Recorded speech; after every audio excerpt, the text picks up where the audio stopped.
ఆశ్చర్యం కలిగించే విషయం ఏమిటి తెలుసా? ఇంకో పక్క దిత్వా తుఫాన్ అంటే ఇప్పుడు జరుగుతా ఉన్నా, లాస్ట్ ఫ్యూ డేస్ నుంచి దిత్వా తుఫాను చూస్తూ ఉన్నాం.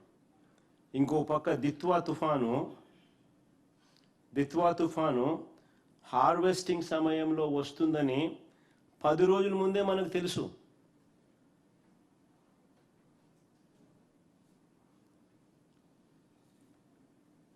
కోసిన పంట కళాల మీదే ఉందని తెలుసు.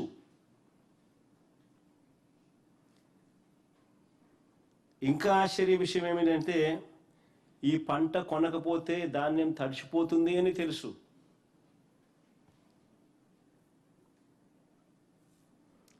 రైతులు ఇప్పుడే దెబ్బతిని ఉన్నారు. ఈ ధాన్యం మనం కొనుగోలు చేయకపోతే రైతులు ఇంకా నష్టపోతారు అని కూడా తెలుసు.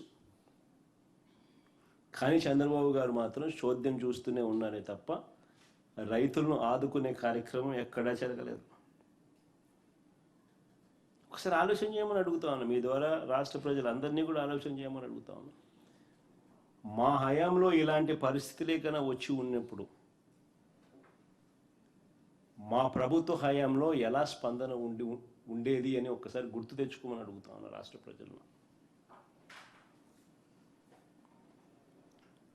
వార్ ఫుటింగ్ బేసిస్ మీద మొత్తం యంత్రాంగం అంతా పనిచేసి ఉండేది. వెంటనే గన్నీ బ్యాగ్స్, వెంటనే వాటి మీద సప్లై అయి ఉండేది. లాజిస్టిక్స్ కోసం లారీలు వెంటనే రంగంలోకి దిగి ఉండేటివి. ఆర్బీకేలు వెంటనే యాక్టివేట్ అయి ఉండేటివి. పంట కొనుగోలు వర్షానికన్నా మునిపే టక టక టక టక టక టక కొనుగోలు చేస్తుండేవాళ్ళు. ఈ గతంలో జరిగాయి.